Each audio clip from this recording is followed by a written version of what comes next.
चूड़ी चटकदार। धानी गे धानी तोरा ले जेबो बाजार। धानी गे धानी तोरा ले जेबो बाजार। ए तोई बाच के ए तोई बाच के ए धानी बाच के किनी देबो चूड़ी चटकदार। ए धानी बाच के किनी देबो चूड़ी चटकदार।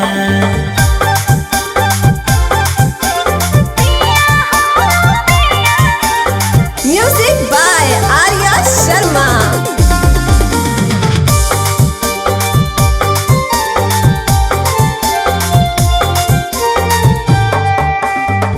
चूड़ी तो लेबे करबै, लेबै औरी कंगना। पेन्ही के झमकैबै पिया गाँव घर आंगना। चल चल धानी के किन देबो कंगना। कहतो से साजना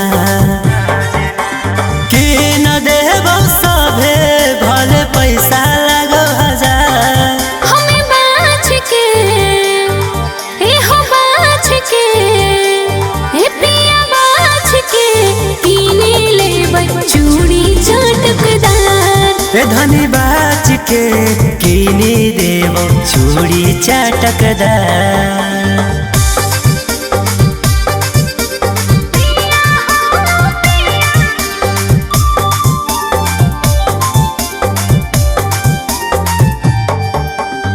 झारखंड के मेलावा पिया हमरो घुमाई हो।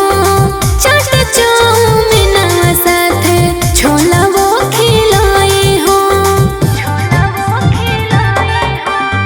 सुन सुन धानी गे सेल्फी खिंचाई देबो रीलवो बनाई देबो। आँखी में कजरा करी है तो ये लगा भी सनदार। एगे बाच के